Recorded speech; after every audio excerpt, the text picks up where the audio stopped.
We're here with Mark Holst, who's been Randy Turner's coach going back to 2007, as well as Nick Castiglia, yeah? Yes. Both of us have been with Ottawa ever since. Right, ever since. Speak to us about Randy. You've seen him since day one, and you've coached him for now over almost, 12 years or so, if my math is correct. And speak to us about him as an athlete and as a competitor. As an athlete and competitor, he already trained. He already had a little bit of basics when he first came. I felt like he was very gifted. I find that's most case where guys that come from his line of work. And right off the bat, I knew those kind of students are very easy to coach, very coachable, and just like a sponge picking things up. So when Randy first started to train in 2007, I was pretty much going up to make it to the big show.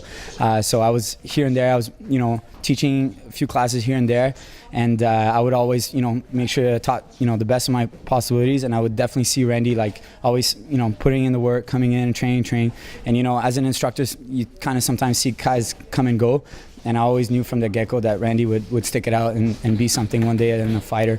So since 2007, I've always I've taught his first few classes, and even with me being busy getting ready to train and stuff like that, I saw that he was gifted. He was one of my training partners too for a lot of my fights. So as an athlete and a competitor, he's always been in the game. He's always been striving for outworking pretty much all the fighters at the gym, putting in his time on the mat, off the mat, and That's why he's called Relentless, right? That's why he's called Relentless. Yeah, I don't know who gave him that nickname. I gave a lot of nicknames to the fighter. I might have given him that one. I'm not sure. I don't remember.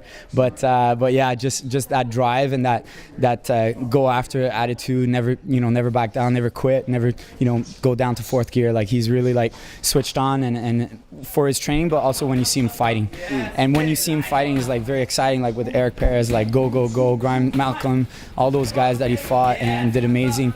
The type of fight that he does is the same thing as how he does in training. So coming in every day, training every day, 2-3 sessions, saving the world and wrestling bears and all that crazy stuff. This guy's so busy, he never stops. In life, at his personal life, his work life, his martial artist life, he never stops. And then when you see him fight, it's the exact same thing.